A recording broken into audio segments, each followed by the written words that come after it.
Halo,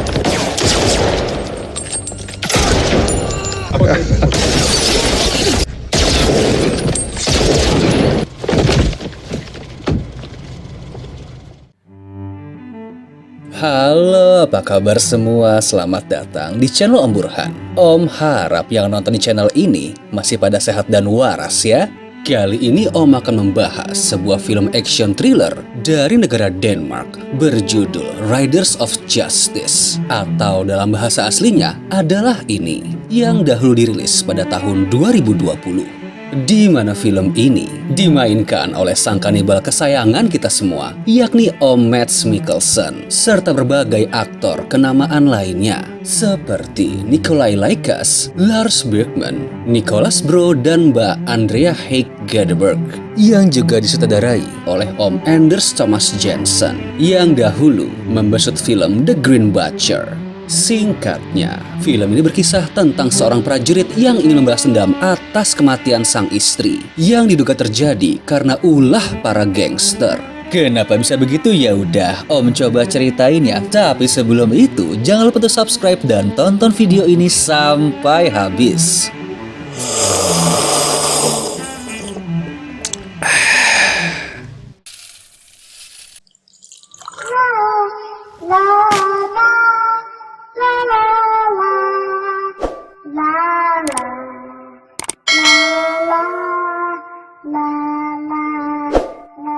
Time story.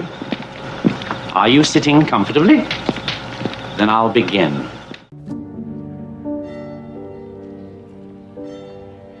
Film diawali di kota Tallinn, di mana ada seorang pendeta senior yang berniat membeli hadiah Natal untuk cucu perempuannya, yakni sebuah sepeda. Namun ujungnya mereka tidak jadi membeli karena anak ini menginginkan warna biru. Setelah itu sang penjual pun langsung melakukan panggilan telepon dan berkata kalau dia membutuhkan stok sepeda berwarna biru. Lalu scene berganti dengan sekelompok orang sedang mencuri sepeda. Well, dari sini bisa dibilang kalau orang ini menjual barang black market atau barang curian. Esok harinya, sang pemilik sepeda yang bernama Matilde terpaksa diantar ke sekolah dengan ibunya. Tapi di tengah jalan, mobil ini mogok. Dan gak lama, sang ayah yang merupakan seorang prajurit senior bernama Markus pun menelpon untuk memberi kabar kalau dia tidak bisa pulang tepat waktu dan harus memperpanjang tugasnya di luar negeri selama 3 bulan. Jelas hal ini membuat Matilde kesal, namun sang ibu berusaha menghibur dan mengajak anaknya melanjutkan perjalanan dengan jalan kaki menuju stasiun kereta terdekat. Lalu kita beralih kepada seorang ahli statistik bernama Otto yang sedang melakukan presentasi bersama sang rekan yakni Leonard. Namun, karena hasil algoritma yang disimpulkan dianggap tidak berguna dan hanya membuang uang perusahaan, alhasil mereka berdua pun langsung dipecat. Dalam perjalanan pulang, Otto bertemu dengan Matilde dan ibunya di dalam kereta. Lalu sebagai seorang gentleman, dia pun memberikan tempat duduknya kepada sang ibu. Tapi nggak lama setelah itu, tiba-tiba terjadi sebuah ledakan dan membuat gerbong mereka mengalami kecelakaan hebat. Alhasil, insiden maut ini pun memakan banyak korban jiwa, termasuk ibunya Matilde, di mana Markus yang mendapat kabar ini langsung bergegas pulang dan tampak sangat terpukul dengan berita ini. Sedangkan Otto hanya terkena luka ringan, kemudian segera pulang setelah mendapat perawatan. Lalu saat di rumah, kita pun mengetahui kalau pria ini merupakan seorang difabel dan melihat liputan berita tentang musibah sebelumnya, di mana telah memakan 11 korban, termasuk seorang anggota gangster bernama Johan serta pengacaranya. Dan ternyata pria ini tengah menjalani sebuah persidangan sebagai saksi kunci untuk melawan mantan gengnya, yaitu Riders of Justice, yang terkenal sangat kejam di Denmark. Sebab saat ini, sang pimpinan geng yakni Kurt telah ditahan oleh polisi karena kasus pembunuhan. Otto pun mencoba menggali informasi akan kasus ini dan berusaha berbicara dengan pihak kepolisian. Karena berdasarkan data statistiknya, besar kemungkinan kalau kecelakaan itu merupakan sebuah sabotase untuk menghabisi Johan. Tapi karena kurangnya bukti, pihak kepolisian tidak menanggapi secara serius. Markus pun akhirnya sampai di rumah sakit dan langsung memeluk anaknya. Setelah itu, berkeinginan untuk melihat jasad sang istri. Walaupun sang suster menyarankan untuk menundanya sampai kondisi jiwanya lebih tenang. Tapi ya, dengan keteguhan hati seorang prajurit, dia pun menguatkan diri untuk melihat sang istri.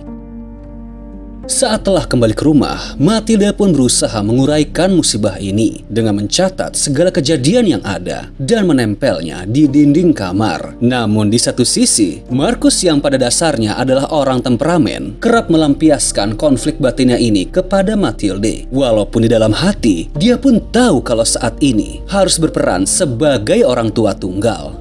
Suatu malam, tiba-tiba Otto dan Lennart datang ke rumah Markus dan memperkenalkan diri sebagai saksi hidup atas kematian istrinya. Kemudian menyampaikan teori analisisnya dan bilang kalau kecelakaan itu bukan sebuah kebetulan, melainkan sebuah sabotase yang direncanakan oleh sekelompok orang. Otto berkata, dia sempat melihat hal yang mencurigakan sebelum musibah itu terjadi. Sebab di samping kursi Johan, ada seorang pria yang terburu-buru keluar dari sana dan langsung membuang sandwich serta minuman di tangannya. Padahal makanan tersebut belum dihabiskan dan harganya pun terbilang lumayan. Apalagi saat mengecek catatan medis Johan yang terdiagnosa memiliki OCD. Ini adalah bentuk masalah mental yang membuat pengidapnya mempunyai pemikiran dan dorongan yang tidak bisa dikontrol. Bahkan sifatnya berulang, serta munculnya perilaku kompulsif. Di mana pria ini tidak akan mau naik kereta jika tidak duduk di kursi yang biasa dia naiki. Hal ini jugalah yang memperkuat dugaan Otto kalau para gangster memanfaatkan kebiasaan orang tersebut. Namun karena masih berkabung, Markus pun tidak terlalu mempersoalkan teori ini. Namun Otto berjanji kalau dia akan meminta bantuan temannya yang lain untuk mengidentifikasi orang tersebut. Malam itu sambil menenggak beberapa kaleng bir, Markus kembali larut dengan kesedihannya. Dan tanpa memperdulikan mental sang anak, dia malah memarahi Matilda yang pulang tengah malam bersama pacarnya yakni Sirius. Dan karena enggak memberi kabar, sang ayah memarahinya hingga terjadi perdebatan. Melihat hal ini, Sirius pun mencoba untuk menasehati agar Markus bersikap lebih tenang. Tapi sang prajurit ini malah tersinggung dan langsung memukul kepala anak tersebut. Hingga hubungan ayah dan anak ini pun semakin renggang. Tapi esok paginya, sebelum berangkat sekolah, Markus pun berkata kalau dia ingin meminta maaf secara langsung kepada Sirius dan memintanya untuk mengundang pacarnya makan malam bersama. Lalu di tempat lain, Otto dan Lennart mendatangi teman lamanya, yakni seorang hacker. Dan ya, karena agak susah nyebut namanya, kita panggil aja dengan Mamen. Dengan menggunakan teknologi pencari yang canggih, mereka meminta bantuan untuk mencari orang yang dahulu dicurigai. Di mana akhirnya, Mamen menemukan identitas seorang pria bernama Pale yang tanpa diduga merupakan adik kandung dari ketua pimpinan Riders of Justice, serta bekerja sebagai ahli kelistrikan di stasiun kereta api tersebut. Singkat cerita, atas temuan ini mereka kembali mendatangi Markus yang langsung geram karena diduga kalau istrinya telah menjadi korban tak bersalah. Kemudian mendatangi alamat Pale bersama ketiga teman barunya ini untuk mencari informasi tentang kejadian di kereta. Tapi tanpa basa-basi, Pale langsung mengusir mereka secara kasar hingga menodongkan pistol. Namun saat hendak masuk ke mobil, Markus yang sudah emosi kembali mendatangi orang itu dan langsung mematahkan lehernya hingga mati.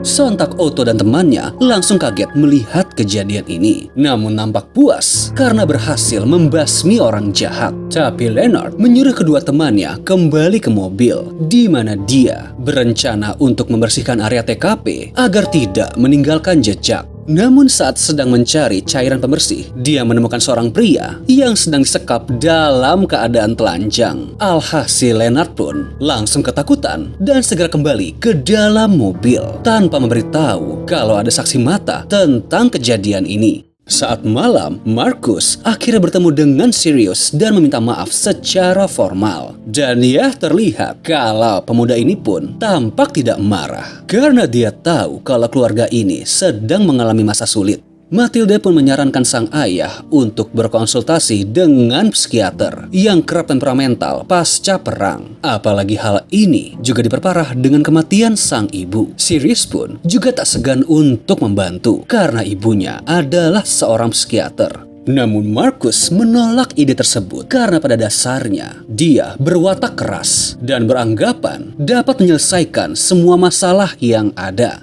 Setelah itu saat tengah malam, dia pun melihat berita di televisi mengenai kasus Riders of Justice di mana Kurt telah dinyatakan bebas akibat Johan yang merupakan saksi kunci telah terbunuh. Melihat hal ini, sang prajurit nampak kesal dan bertekad akan membasmi geng tersebut. Esok hari dia pun meminta Otto dan kedua temannya untuk berkumpul. Lalu meminta mereka untuk mencari info tentang identitas para anggota Riders of Justice. Karena dia telah membulatkan hati untuk membantai geng tersebut. Leonard dan Mamen pun tampak antusias. Namun Otto bersikap sebaliknya karena dia tidak ingin ada pertumpahan darah.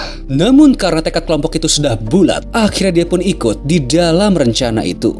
Saat mau pergi untuk mengambil komputer Mamen, mereka bertemu dengan Matilda yang baru saja pulang dari sekolah. Di mana Otto langsung bersembunyi karena dia masih merasa bersalah telah memberikan tempat duduknya kepada ibu Matilda sebelum kecelakaan. Anak ini pun bertanya, kenapa orang itu bersembunyi? Dan untuk menutupi jejak, Leonard berkata kalau dia dan Mamen adalah seorang psikiater yang saat ini ditugaskan untuk berkonsultasi dengan Marcus. Di mana kebetulan Otto pun adalah teman mereka. Alhasil, sang anak nampak bahagia dikarenakan ayahnya telah mau bertemu dengan psikiater untuk kemajuan mentalnya. Di tempat lain, orang yang dahulu ada di rumah Pale saat ini sedang disekap oleh Kurt. Dia bernama Bodaska dan merupakan saksi hidup atas kematian Pale. Lalu sambil memegang pistol, Kurt pun mengancam untuk memberitahu segala info yang ada. Di mana Bodaska bilang kalau pada saat itu dia nggak melihat wajah sang pembunuh. Namun mendengar beberapa orang terus-menerus meneriakkan nama Mamen. Dan setelah itu, Kurt langsung menyuruh anak buahnya untuk melacak nama tersebut.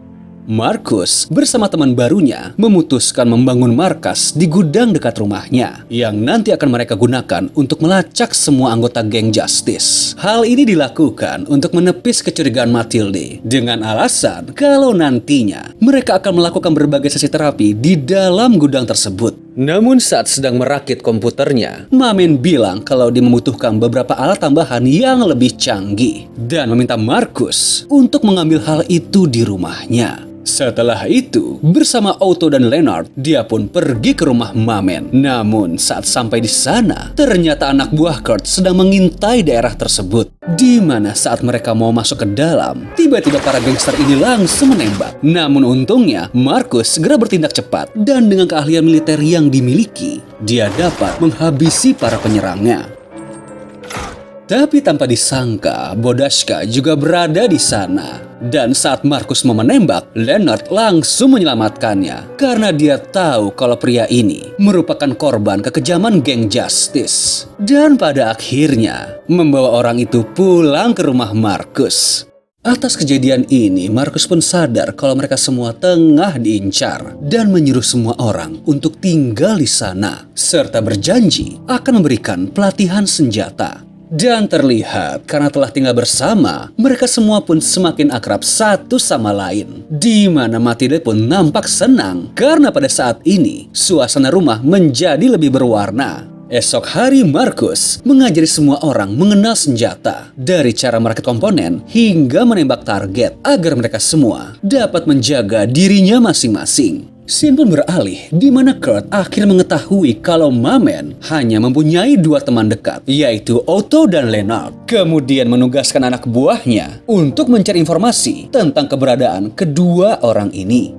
Dan di tempat lain, Otto dan Matilda pun terlihat semakin dekat. Bahkan remaja ini pun tidak sungkan menyuruh sang pacar memfoto mereka berdua untuk nanti dipajang di sosial media. Di tempat lain, Mamen pun telah berhasil meretas ponsel para gangster dan mengetahui kalau dalam waktu dekat anggota geng tersebut akan berkumpul di sebuah bar. Atas hal ini, Marcus pun tidak menyia-nyiakan kesempatan, lalu mengajak ketiga rekannya untuk membantai anggota gangster ini. Tapi saat di tengah jalan, Otto pun mencoba berdialog karena lagi-lagi dia tidak ingin ada pertumpahan darah. Namun Marcus malah emosi, kemudian meninjunya hingga pingsan, lalu menurunkannya di tengah jalan. Tapi setelah itu, Leonard dan Mamen menjelaskan kalau kekhawatiran Otto ini berasal dari kisah masa lalunya, di mana beberapa tahun yang lalu dia mengalami kecelakaan mobil akibat mabuk dan menewaskan putrinya serta membuat tangannya cacat.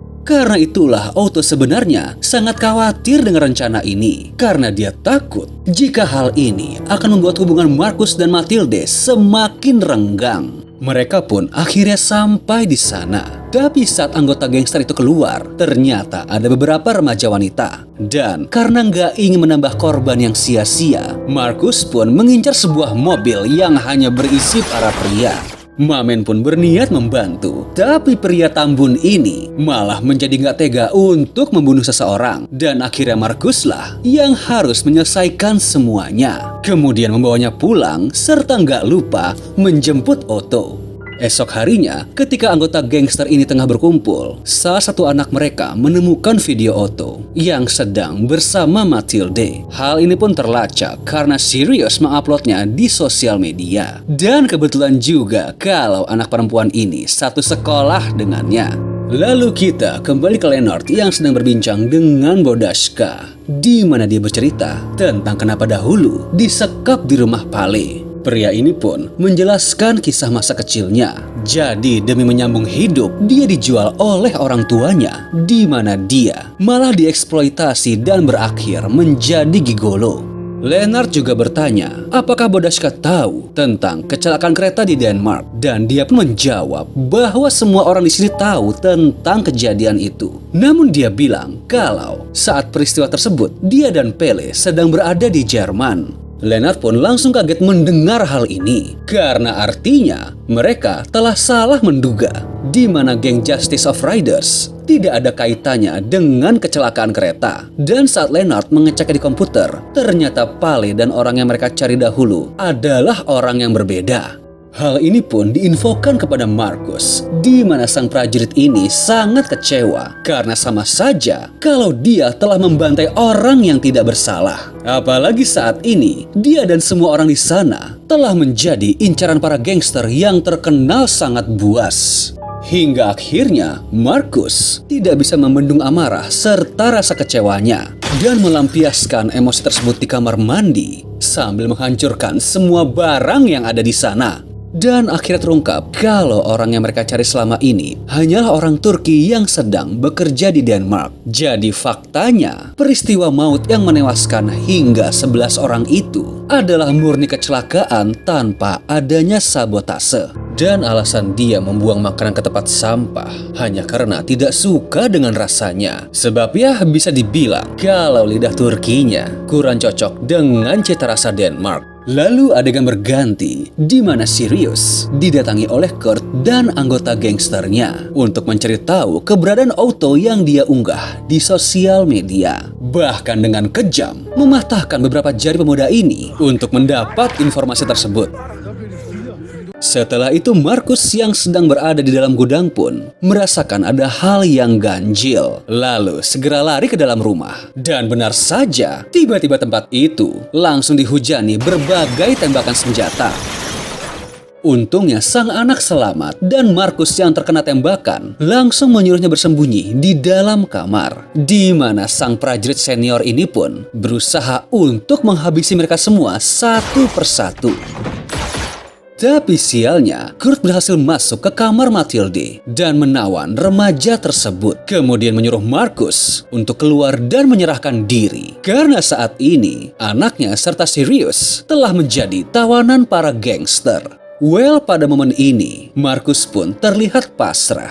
Dan demi menyelamatkan anak tercinta, dia sudah siap untuk menerima ajalnya. Tapi tanpa disangka, saat Kurt mau menembak Marcus, tiba-tiba Otto dan rekan lainnya datang sambil membalas tembakan ke arah para gangster. Sontak sang prajurit pun gak menyia-nyiakan kesempatan ini dan langsung ikut membantai musuhnya. Hingga nasib Kurt pun berakhir di ujung senjata. Sang anak yang terkena tembakan pun langsung diamankan oleh sang ayah. Dan terdengar bunyi sirene di kejauhan yang menandakan kalau polisi serta ambulans sedang menuju ke sana. Kemudian Markus pun langsung meminta maaf kepada anaknya atas segala kebodohan yang telah diperbuat, di mana kemudian dia pun tampak lemas kehabisan tenaga dikarenakan beberapa peluru juga telah bersarang di tubuhnya. Tapi setelah itu, scene pun langsung berganti ke malam Natal. Dan terlihat kalau Markus serta yang lain telah selamat dari kejadian malam itu. Mereka pun berkumpul bersama untuk saling menukar hadiah sambil merayakan hari Natal. Dapat dibilang kalau pada saat ini, kedekatan Markus dan Mathilde dengan semua orang sana menjadi makin erat. Dan bisa dibilang seperti menemukan keluarga yang baru. Serta terlihat kalau Mathilde pun mendapat kado sebuah sepeda. Di tempat lain, sang pendeta senior di awal film juga sudah menghadiahi cucunya, yakni sebuah sepeda dengan warna yang dia inginkan. Dan mungkin ini adalah sepeda milik Mathilde yang dahulu dicuri. Di mana kalau kita simpulkan, berbagai kejadian naas ini mungkin tidak akan terjadi apabila sepeda Mathilde masih berada di tangannya. Lalu film pun selesai. Gimana filmnya? Well, mungkin bisa dibilang kalau film ini merupakan film yang paling aneh dan unik yang pernah Om lihat. Karena ceritanya yang bertema berat, namun memiliki plot yang cukup absurd. Karena awalnya Om mengira kalau ini adalah kisah balas dendam yang biasa. Tapi karena dikemas secara cerdas, membuat film ini semakin apik dengan berbagai humor gelapnya. Oke deh, sekian dulu dari Om tentang film ini. Kalau kalian masih penasaran, monggo streaming langsung aja, dan bila terhibur, monggo subscribe atau komen di channel Om biar makin semangat lagi bikinnya. Thank you.